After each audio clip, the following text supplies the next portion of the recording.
Yes, umugoroba mwiza shuti bavandimwe bakunzi ba RTV24 nizere ko aho muri mu myanya igiye itandukanye muri amahoro kandi mukomeje kugenda mugubwa neza cyane gatanu kuri kagenzi kako.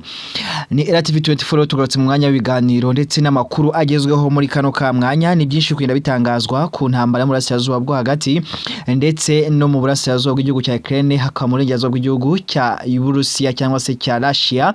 Ibintu kwaje rero n'ubundi bitera intambwe ikomeye cyane muri kano ka mwanya. Ubuzima bukaba bukomeje kugenda rero bwabo cyane ku bantu batuye n'ubundi muri ibyo bice byombi maze kuvuga muri Middle East ndetse no mu burasirazuba bw'igihugu cya Ukraine ndetse no mu burasirazuba n'umurengerazuba bw'igihugu cy'Uburusiya. Byose tugiye ko ku buryo burambuye turebe ese byifashe gute ku mpande zombi. Magingo anga mu burasirazuba bwo hagati haravuga imirwano ikomeje kuba n'ubundi igenda yiyongera cyane umunota ku wundi cyangwa se umunota ku munota muri Gaza. Israel ikomeje n'ubundi kwenda iteza ndetse igaba ibitero bikomeye cyane ku mutwe n'ubundi wa Hamas bivuga ko uri hariya n'ubundi mu gace ka Gaza.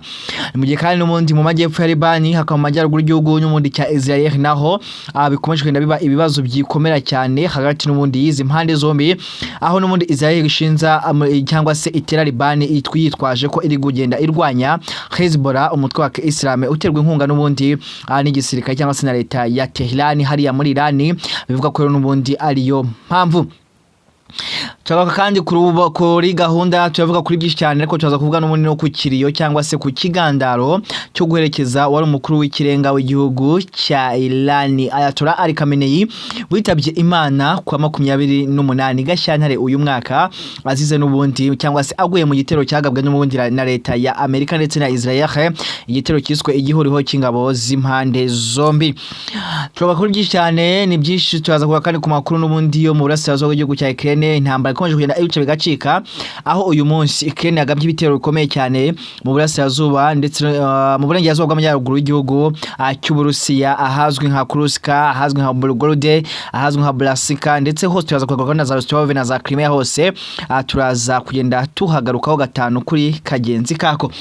Aka kanya no n'amakuru menshi cyane agezweho ni byinshi. Turavuga kandi ku ruzinduko rwa Perezida w'Ubufaransa Perezida w'Ubufaransa Emmanuel Macron. Perezida w'Ubufaransa Emmanuel Macron afite uruzinduko muri Syria. Turaza kuvuga ku ruzinduko rw'uyu perezida ukomeye cyane hariya muri Syria ndetse n'icyo rugaragaza, abigaragaza ko nyine ari ubushake n'ubundi bwo gufungura urupapuro rushya rw'umubano n'ubundi w'impande zombi, ariko n'ubundi impande zombi ziracyafite n'ubundi ibyo bisaba cyangwa se ibyo nazisaba undi cyangwa se imbere yabo bavuga bati se uru ruhande ruzuze biki urundi rwuzuze ibihe. Byose tugenda tubigaruka gatanu kuri kagenzi kako.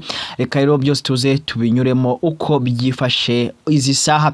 Ni byinshi. Trump hari byatangaje kuri social media ziwe zitandukanye, harimo platform ya True Social akunda gukoresha cyane, harimo X yahoze yitwa Twitter magingo yangaya. Rero bikaba bivuga ko nayo ari manyere gukoresha cyane. J.D. Vance vice president n'undi wa America nayo hari byatangaje turibuze kugaruka gatanu kuri kagenzi kako. Reka rero mbanze mbakire kandi bayikaze mu makuru y'aka kanya y'uyu mugoroba.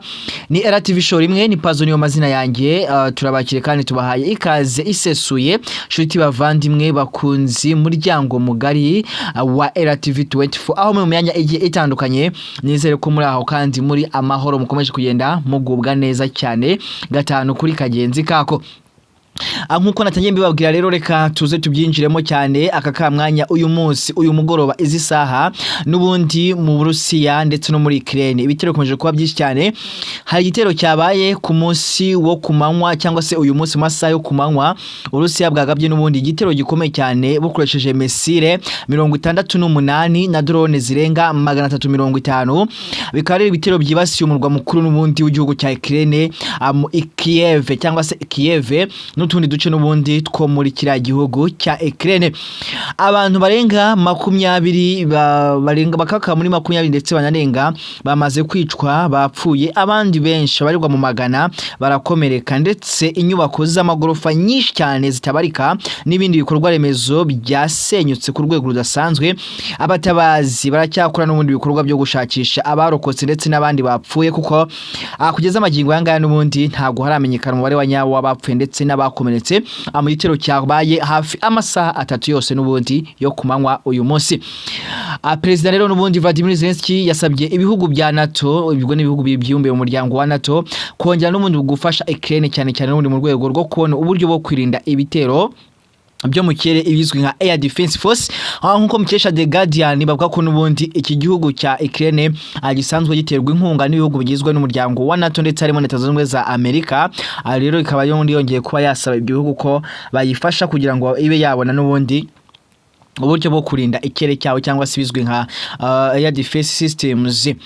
Rero kwa n'ubundi rwa Ukraine n'ubundi ingabo zayo nazo n'ubundi zakomeje n'ubundi kohereza drone ndende cyane zigaba ibitero ku bikorwa n'ubundi byahariya mu gihugu cya Russia, ndetse bagaba ibitero ku bikorwa remezo bya gisirikare n'inganda za petroli hari imbere mu Burusiya. Ibintu byakomeje kugenda rero n'ubundi bikaza umurego cyane kugeza magingo anga ibitero bikomeje n'ubundi kugenda biba bikomeye cyane, kuko n'ubundi ibitero byabaye nyuma yuko NATO ku munsi w'ejo habaye inama hataramenyekana ngo se iyo nama yavugiwemo ibiki cyangwa se n'ibiki byatangajwe, ariko yavuga ko aka kamwanya bikomeje kugenda rero biba bibi cyane cyangwa se bigenda bikomera ku rwego rudasanzwe.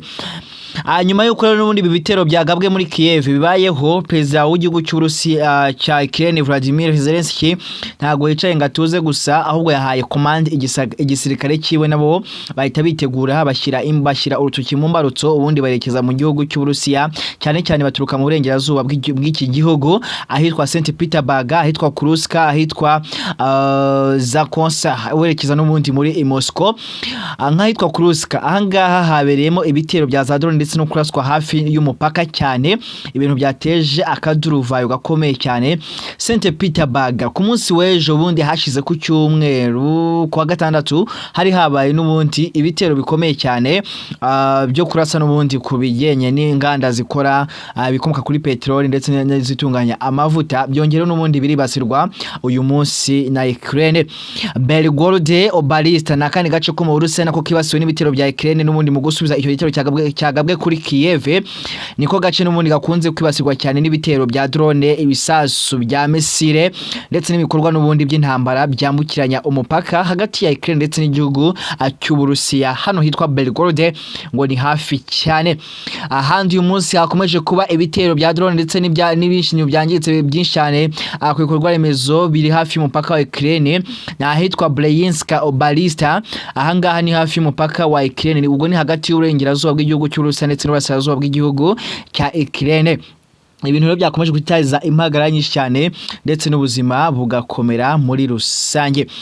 Ahangaha bivugwa ko hari inganda zigeze muri enye zangiritse ndetse abasirikare benshi b'igihugu cy'Uburusiya nabo bagatwikwa, bamwe bagashya. Uburusiya ntabwo bugeze butangaza kuko niba aya makuru ari ayanyayo ari kuva muri Ukraine, ariko n'ubundi bivugwa ko abasirikare bapfuye babo ari benshi. Rostov Obalista na kandi gace gakunze kwibasirwa n'ibitero by'indege zitagira abapilote zizwi nka za drone cyane cyane n'ubundi kurindiro bya gisirikare ndetse n'ibikorwa remezo. Kano gace gakungahaye ku nganda zitunganya imbunda ndetse n'ibindi biturika cyane bifasha igisirikare n'ubundi cy'Uburusiya gukomeza kuba gikomeye. Rero bivuga ko aka kamwanya uyu munsi naho hiriwe hacumba umuriro, umwotsi wabaye mwinshi cyane ku buryo budasanzwe budasubirwaho, ubuzima bwagiye bukomeza kugorana.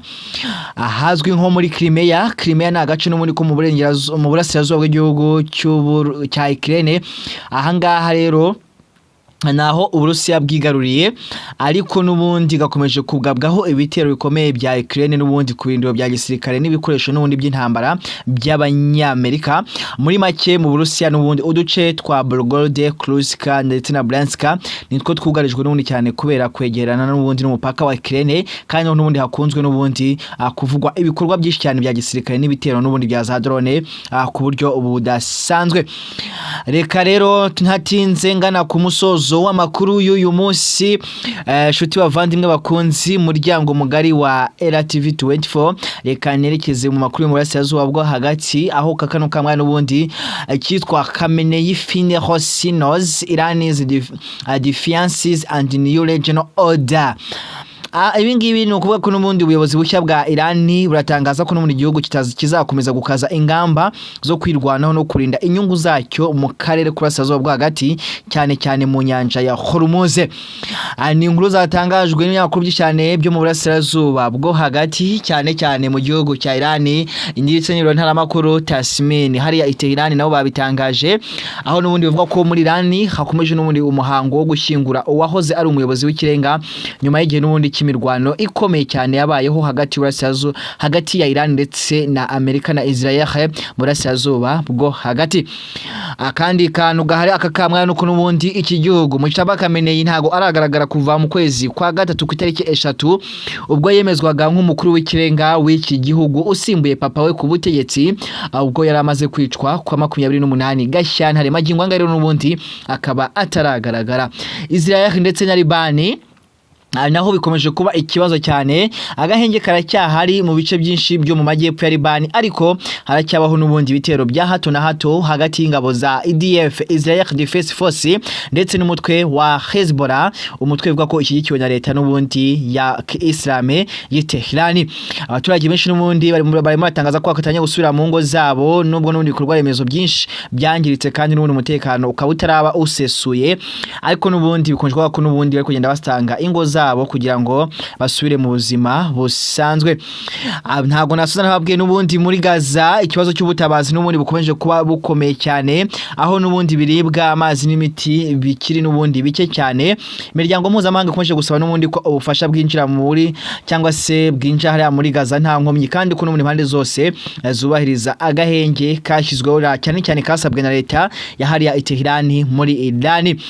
Kugeza magingo rero n'ubundi ikindi twasozaho ni amakuru y'uruzinduko rwa Perezida w'Ubufaransa Emmanuel Macron wagiye gusura igihugu cya Syria ahitwa Damascus.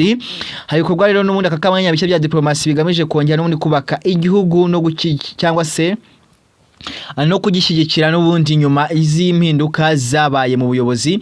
Perezida rero w'Ubufaransa n'ubundi yasuye Damascus mu rugendo n'ubundi rufatwa nk'intambwe zikomeye mu mubano mundi mpuzamahanga hagati y'Ubufaransa ndetse n'igihugu cya Syria. Akakamwa rero bivuga ko n'ubundi urugendo rwa Emmanuel Macron perezida w'igihugu cy'Ubufaransa muri Syria rufatwa n'ubundi nk'urw'amateka kuko ari umwe mu bayobozi ba mbere bakomeye bo mu Burayi basuye Syria nyuma y'ihinduka ry'ubutegetsi mu 2024. Bivuga ko impamvu nyinshi cyane z'uru rugendo ndetse n'uruzinduko ari ukongera umubano hagati y'Ubufaransa ndetse na Syria binyuze mu biganiro na Perezida Ahmed al-Sharaa ku bibazo n'ubundi bya politike n'umutekano muri iki gihugu. Ndetse ikindi no gukikira ndetse no kongera kubaka Syria, aho Macron yazanye n'ubundi intumwa z'abashoramari n'amasosiyete y'Abafaransa kugira ngo harebwe amahirwe yo gushora imari mu bikorwa remezo ndetse ingufu n'ubwikorezi mu gihugu cya Syria.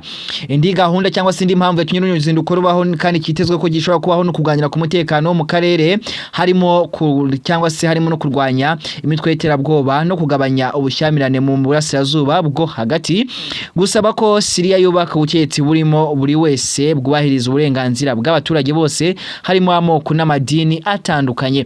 Icyanyuma kandi no kureba uko ibihano mpuzamahanga byakurwaho cyangwa se byoroshywa mu gihe Syria yakomeza inzira y'impinduka za politike n'umutekano n'ubundi nk'uko bisanzwe kano kamwanya. Mu myaka ishize n'ubundi Ubufaransa bwari bwarahagaritse umubano usanzwe na Syria kubera intambara n'ubundi n'ubutegetsi bwa kera bwa Bashar al-Assad. Nyuma y'impinduka rero muri z'ubutegetsi muri Syria, Paris cyangwa se mu Bufaransa hatangiye n'ubundi kongera ibiganiro na leta nshya y'igihugu cya Syria, ariko n'ubundi ivuga ko n'ubundi mubano wuzuye uzaterwa nuko Syria yubahiriza amasezerano mpuzamahanga, uburenganzira bwa muntu cyangwa se bw'ikiremwa muntu, kandi ikarwanya n'ubundi imitwe y'iterabwoba iri mu kiriya gihugu cy'Uburusiya cya Syria.